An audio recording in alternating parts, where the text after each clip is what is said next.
CWCD Casual Wrestling Conversation Daily for April 3rd, 2025. I am your host, the Notorious Dirty D, joined again by the Queen of Casual Level Up, Lauren. What's up, y'all? And today we're diving headfirst into a spicy debate. This one I'm borrowing from the Wrestle Features X page. Go ahead and give them a follow for cool wrestling content if you don't already. But they asked the question today, Lauren, who is the MVP of the WrestleMania season so far? Okay. So every weekday, we bring you one topic, no sugarcoating, real conversation. If you like the vibes, join the Casual Wrestling Discord and kick it with my casual wrestling best friends.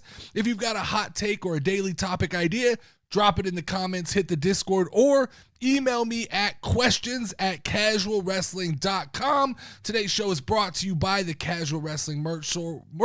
We'll plug that in a bit, but for now, WrestleMania is almost here. Yes, it is. We're like 2 weeks away, and everybody's asking all the wrong questions. Finally, somebody asked the right question on X, and that is, it's not a debate about what match we're excited for. Let's talk about who has actually made this feel like a WrestleMania. Because up until this point, I can tell you, usually when we get to this point of the year, when there's 2 weeks to go, I have a litany of names that I could roll off for you that would be contenders.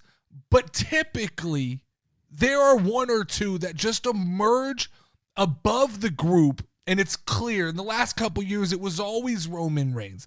It was always Cody Rhodes. And now we're at a point where the talk is that maybe this WrestleMania season isn't as exciting as others. I'm not sure that I'm willing to buy into that hype. I think that we don't have that one match this year. We don't have the Roman Reigns versus the Cody Rhodes. We didn't get The Rock versus Roman Reigns. So what we're left with, it's open season. Mm-hmm. It's open season for somebody to step up and grab that brass ring and really make a name for themselves at WrestleMania. But I'm not just talking about who has the most wins and losses up to this point, right? I'm not talking about who has been on TV. I'm talking about momentum. I'm talking about who's dropped some interesting promos, who's kind of made their presence felt in the last couple of weeks, and who's really moved the needle. Gut reaction, Lauren. Who are you going with right now, off the dome? Who's your MVP so far? Drew McIntyre. Interesting. Drew McIntyre. Interesting. I don't hate it.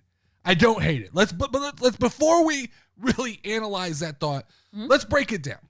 Okay? Let's kind of define the criteria to win the WrestleMania MVP pre-WrestleMania, right? We'll have a WrestleMania MVP after WrestleMania, but this is the build-up MVP. So this is the criteria that I tend to look for, okay? All right. It's weekly consistency. On a week-to-week basis, are you producing interesting television? If you are, congratulations. If you're not qualified for this award, and that will come into play in a few minutes when we break down my short list, okay? All right. Number two, it's promo work. Mm-hmm. This is what we talk about this on this show on a daily basis. Promo work outweighs anything you do between the ropes, X's and O's wise, right? I don't care about your suplexes. I don't care about your top rope dives. I don't care about your power bombs. I care about how you talk and how you move the story forward. So promos are going to be very important in weighing out this award. Number three is just hype. General hype in general, right? General hype in general. Hype and crowd reaction and stuff? No, just hype. Like the excitement that you get when this person appears on TV. Dude, are they starting to generate an excitement for you? Yeah. That would be my hype level. Number four, not as important, but I think it's important, is the social media buzz. Mm-hmm. Who's talking about you outside of just the wrestling communities? Okay. Are you generating sparks outside? Even with the IWC, are you getting the attention, right? And then last, I'd say elevating your opponent. I think elevating your opponent is an important thing heading into WrestleMania. This is really why someone else will be on my short list of not qualified to be WrestleMania MVP this year. But we're talking about, like, in the past years, I think you could have gave this award to a Sami Zayn, right? In the build up to the Bloodline feud, where he really kind of outshined everybody. His comedy timing. Maybe last year you give this to a Cody Rhodes, or even The Rock, who showed up and made his impact felt. But you got everybody guessing, like, is this going to happen with The Rock? Yeah, we're looking for what's most important to you. What is the most important quality to you in picking an MVP? As once again, we're picking the MVP so far. What is the most important trait to you? I think the promo work and making yourself relevant in the story. That's the most important to me. That makes sense. That's fair. Because I forget. Yeah. Along with weekly consistency, to me, those are the heaviest weighing options. All right, so let's go through my short list of contenders. Let's do it. You dropped Drew McIntyre. Uh-huh. He's definitely number one. These are not in particular order, just number one on my list. Ooh, nice. Drew McIntyre's come in, week out. He has given us consistent story. Once again, he's kind of somebody who gets overlooked as we head into WrestleMania, right? Mm-hmm. He's a guy who probably is deserving of being in a World Heavyweight Championship match, but instead, he's kind of cast to the side, put into a match with Damian Priest, which is something I had zero excitement about when I started reading the buzz about this. But then in true Drew McIntyre form, he's made lemonade out of lemons. Exactly. Well, is that how that? I don't think that's how that goes. Yeah, if you got some lemons, you got to make some lemonade, right? Yeah, but that's lemonade out of lemons. Okay. I think that's the saying. Don't feel like that's it, but I think so. All right. So whatever the saying is, it feels like he's taken bad opportunities and constantly turned them around. And this is just another example of Drew McIntyre not being the spotlight. He's not the main event. He's not one of the main matches. But still, as we get to WrestleMania, I can make an argument that Drew McIntyre is the most important person on this roster right now. Mm-hmm. I can make that argument. That he is bigger than the match he's in, if that makes sense. He makes me feel like it's WrestleMania season. Sure, definitely. I thought the car spot, I thought that was good. I think him and Damian have been doing a good back and forth. I'm under the belief that Drew probably loses at WrestleMania, and I don't think that's a problem, because when you make yourself as important as he has, I don't think it's a big deal to lose the match. Number 2 on my list right now, I have John Cena. And I think this is the kind of cheat code answer. This is the one that you can throw out there that most of the internet would agree with. This is where most people are going to jump to this name when they talk about the build to WrestleMania. I'm not so sure that here in a minute, when I crown my MVP, that John Cena is on top of that list, for the simple fact he just doesn't show up enough. Who was Mr. WrestleMania? Shawn Michaels. Okay. Yeah, that's Shawn Michaels. That's because of what he did at WrestleMania. What did he do at WrestleMania? Main evented so many WrestleManias. Just one after another. He just constantly would show up and have huge matches at WrestleMania. All right.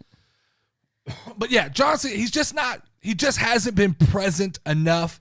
He hasn't wrestled at all. It's literally been 3 major promos that are impactful, but I don't know if that's enough for me to go, you're the MVP. We put this on your shoulders, and we're going to ride your momentum into WrestleMania. I just don't feel like that's suitable at this point. Who shows up more, Logan Paul or him? About the same. That's about the same. That says something. Logan showed up this past week. He had a moment with AJ Styles. But Logan's not on my list for sure. Number 3, I have Gunther. After that performance? This is one of those where a guy might have been on the fringe, right? He wasn't on my radar. Then all of a sudden, to use basketball terms, something I use quite often, this was a 60-point game that he came out and did, right? Oh, yeah. This was a I'm here moment. This was I may not have been MVP up until right now, but I just dropped a 60 burger. Now you got to recognize me. Now you got to pay attention, because I am a force to be reckoned with heading into WrestleMania. I think that, to be real honest, if we played this out for the next 2 weeks, there's a good chance, if Gunther capitalizes on momentum, that he is the MVP. But we're talking right now. We're talking right now, and I don't know if one performance is enough. for me to. Because what if it didn't happen again? Yeah. You can't overreact, put the crown on a man, and then next week he comes out and does the old politically correct Gunther stuff and shits the bed, and it's just not what we want it to be. Okay? So here we go.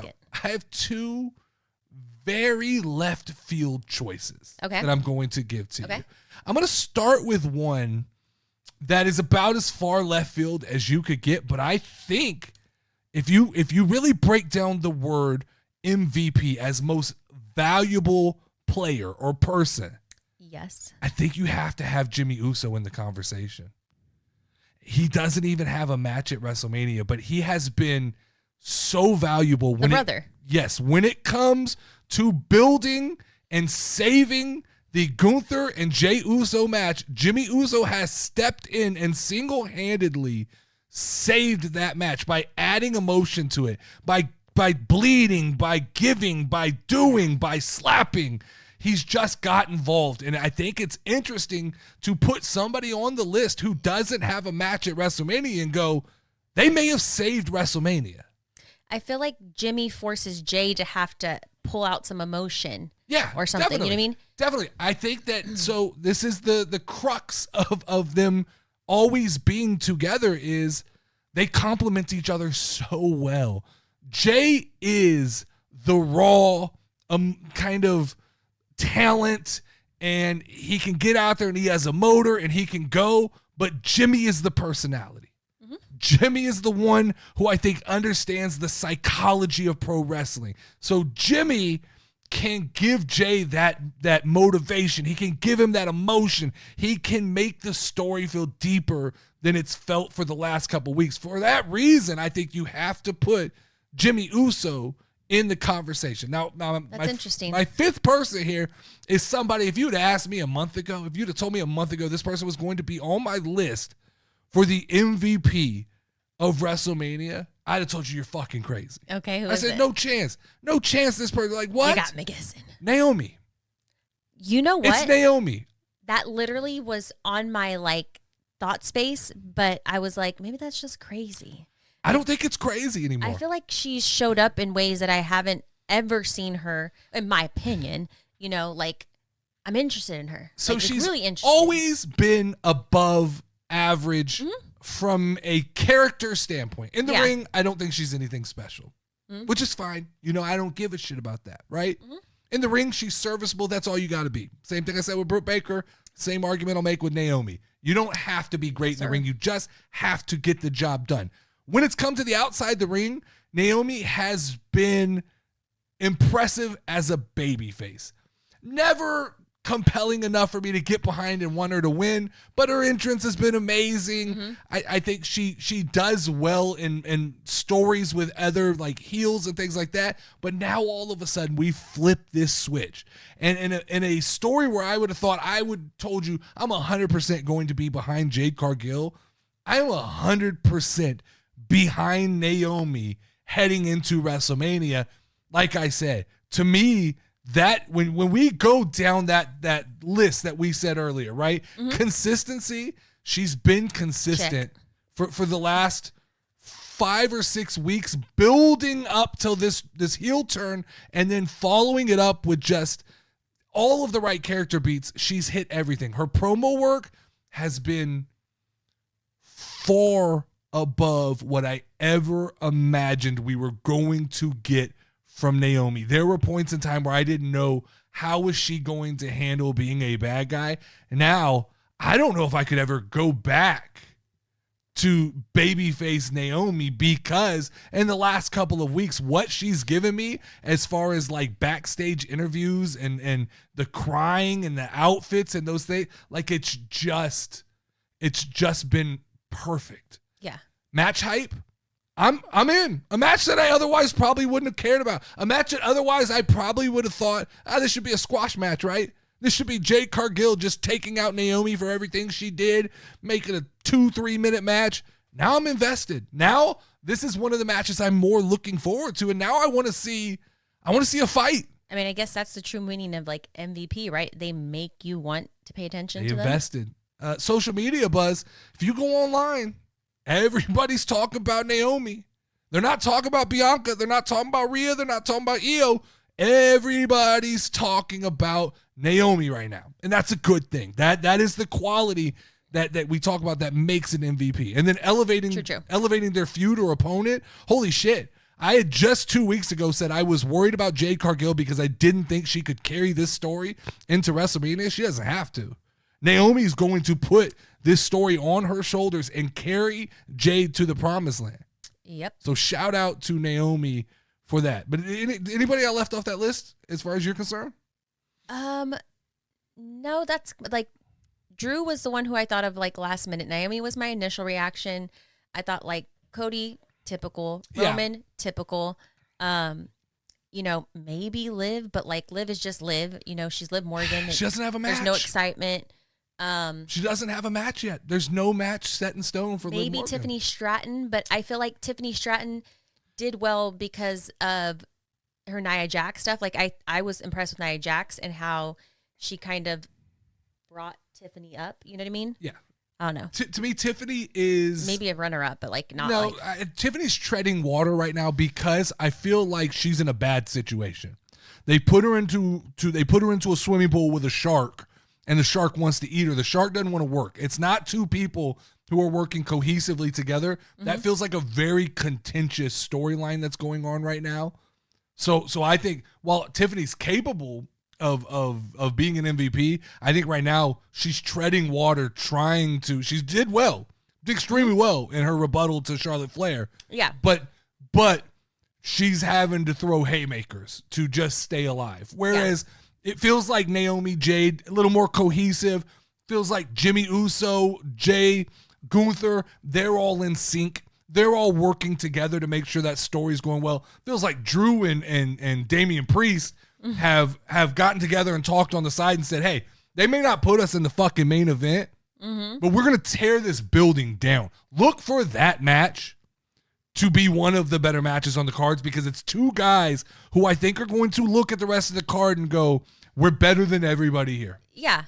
We're better than Roman. We're better than Punk. We're better than Rollins. We're better than Jay. We're better than Gunther. It's bullshit that we're cast to the side. We're going to put on a show. Look for them to steal the show. I mean, I definitely could see that. So let's eliminate some pretenders then before we give out the award. And some of the names that I had on the pretenders list this year is Roman Reigns. Okay. For no other reasons than you can't just show up 2-3 weeks away from WrestleMania, drag Seth Rollins out of the ring, and get involved in a storyline that's been taking place since January, which was the tension between Punk and Rollins. It's nothing against Roman. He's still the guy. He's still the man. He's still the LeBron James of WWE. He is the grizzly veteran. He's just not MVP. Roman Reigns. You're just not MVP. You haven't in the NBA. They have a new rule where you got to play like 60-something games to win an award. He hasn't played enough games. Roman just hasn't. He hasn't been around enough to be the MVP. He can win MVP at WrestleMania, but in the build-up, in this preseason to WrestleMania, he hasn't played enough games. All right. My number 2 pretender is LA Knight, somebody who should easily be on the list of MVP contenders because he gets the crowd reaction. But I don't know what it is right now. They just can't fill the story for LA Knight and put him in a situation that's compelling enough for like he had a title shot against Braun Strowman. Jacob Fatu got involved. He had a title shot. He beat Shinsuke Nakamura, but they've kind of shied away from that. Jimmy Uso stepped up for a minute. I don't know. We're 2 weeks out. I don't know what is at play for LA Knight, but I do know there's not enough time to get me emotionally invested into LA Knight. So it's just going to be LA Knight gets big pops from the crowd. We'll count on that. He's going to win his match at WrestleMania. He'll do his LA Knight stuff. The crowd, yeah. And that's what WrestleMania will be for LA Knight. Unfortunately, I feel like they should have, these are the miscalculations we talk about where they should have had something lined up for LA Knight. Jacob Fatu is my next one. Okay. I thought we were cooking with Jacob Fatu the last month, and then all of a sudden he's kind of gotten kind of railroaded off to the side here with this Braun Strowman stuff, which we saw this at Saturday Night Main Event, and it wasn't that compelling. I thought that Braun Strowman was just a stepping stone so that Jacob Fatu could prove I could take down monsters, right? And now here we are, a couple months removed from Saturday Night Main Event, and we're still doing the same thing. And while they've built up a little bit of tension between Solo Sikoa and Jacob Fatu, it might be too little too late. I don't know if they still intend. It feels like they've cooled off on the idea of pulling that trigger. If they do pull that trigger in the next couple of weeks, man, like they're going to have to light that fire fast and throw gasoline on it in order to kind of what they did with Jimmy and Jay, the WrestleMania where they fought each other. Yeah. It can quickly feel like an afterthought for something that a lot of us were really excited for. Because what is there, like 4 more events till? It's like 2, I think. Oh, really? I think it's like 2 or 3. I'm not sure. I know we have a. Well, still, it's just a little. It's too little, too late. Yeah, I think it's 3. But do you really count the one that is the weekend before? Because there won't be a lot of wrestling. No, that's really going to be tying up loose ends, right? Yes, sir. So we're in the crunch. We're in the like stories should be. If you want my opinion, right now the card should be set, and it's not. Like the full card. We should know Saturday and Sunday. We should know everything, and we don't. And if they don't tie up those loose ends the next week, it might be time to hit a little bit of a panic button. Yeah, like I know I sound dumb, but like I literally still don't even know what all is happening at WrestleMania this year. And usually I'm like excited for like 3 or 4 matches. I think they're banking on the 2 main events, anchoring the show, right? On night 1, it's Roman, Seth, and Punk. On night 2, it's Cody and Cena. They've sprinkled in a little bit of what's happening in the other matches. Can you explain to me what exactly is going on between Roman, Punk, and Cody? Because I still kind of don't really know. Yeah, you just have to know the history. It's hard. It would be hard. We could do a whole episode next week if you'd like, where we break down. It to Lauren. Yeah, we could break down that feud and really get into it. But it would take an entire episode to really kind of go over the history of the Shield and the history of the animosity that Seth Rollins turned on Roman Reigns at one point. When he became part of the Authority, right?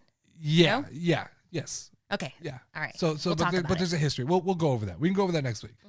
But last night, Rhea Ripley, someone who should be a surefire bet for MVP, has kind of turned into a whiny brat, and that's by design. That's how they're booking her. But I don't love that. I don't think that, I just think that that match should be more heralded as we come into WrestleMania, and it just doesn't feel like it. So I think the issue is here as we gear closer to giving out our award right now. Being great at wrestling, being a superstar doesn't guarantee you this award. I think that's what we have to differentiate, right? Because the IWC is immediately going to come in and go, how can Roman Reigns and Rhea Ripley not be on the list for MVP?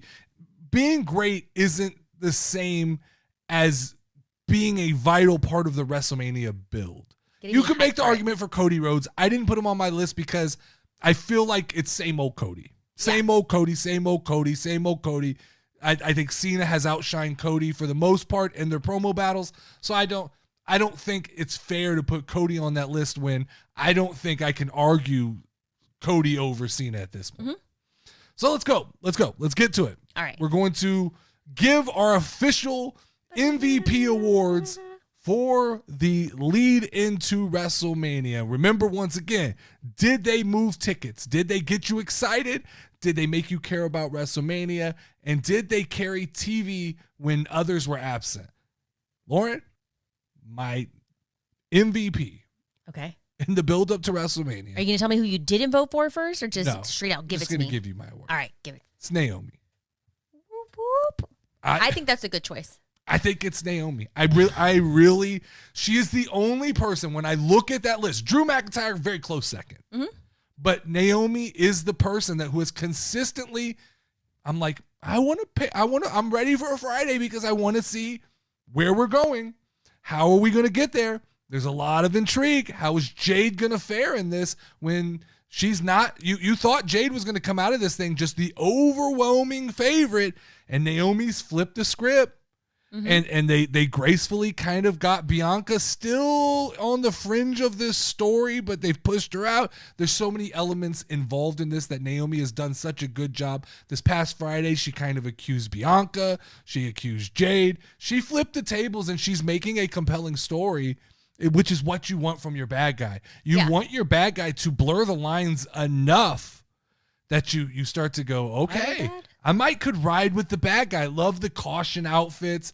Love just the complete change in look, the complete change in attitude. For me, it's Naomi at this point. It's Drew McIntyre in a very, very, very close second. And if I had to give just a third place award, it's Jimmy Uso, just because the amount of effort that man has put into. Very nice. I would agree with you. Same? You'd go exactly the same. Yeah, I mean, well, because I thought maybe I was choosing something wrong with Naomi, but that was my initial reaction. There's no wrong answers. Yeah, that's what you gotta realize. That's I know. When I talk to you, there's no wrong answer. You say whatever you want, and I'll give you my opinion. But there is no wrong answer. She's the one that I've been the most surprised with, and the most that I've been intrigued in her story to see what she's gonna do. And then Drew McIntyre was second because he just makes me want to pay attention to him. Yeah, I mean, 100%. I agree. 100%. You were up front. You dropped me with a Drew McIntyre. I thought that was a very solid. If it wasn't for Naomi, if it wasn't for Naomi coming out of left field and just having this performance right now that she's having, this almost Aunt Edwards cometh to the moment. It would be Drew McIntyre. No arguments at all. It's just, unfortunately, this year, Naomi came out of nowhere and kind of took I'm glad it. for her, though. She deserved it. So let's recap the list. Our five that were nominated were John Cena, Gunther, Drew McIntyre, Jimmy Uso, with Naomi winning. All right. Our pretenders were Roman Reigns, LA Knight, Jacob Fatu, and Rhea Ripley. I wanted to put Charlotte on that list, but she hasn't been back long enough, no? Yeah, it's one of those things. I don't even think she's relevant enough because the internet kind of hates that whole story that's going on, which I don't. I'm still invested in, just because it's Tiffany Stratton, I'm invested, but the internet hates. They hate. And maybe that's a good topic for next week is, why does the internet hate Tiffany Stratton and Charlotte Flair so much? So next week, on next week's docket, we'll have we'll break down the Roman Reigns, the kind of the history of Roman Reigns and Seth Rollins and CM Punk. Sure, go for it. Does Charlotte Green, having a brain fart, Chelsea Green. Does Chelsea Green have anything going on at WrestleMania? Yeah, I mean, clearly she will. She's United States Women's Champion, and she's extremely popular and extremely engaging. It could be Michin. It could be one of her secret Hervis turning on her. I know she's had some problems with BFAB. There's no telling what it is, but I think it really all depends. Here's what it really depends on before we get out of here. It depends on how many matches Triple H is really wanting on this card, because we all assume a lot of times that it's going to be 7 and 7, which is 14 matches total. But if you look at Triple H's history, he likes a card with 5 matches. True. So if we go 5 and 5 and we talk 10 matches, there's going to be a lot of people who are left off this card.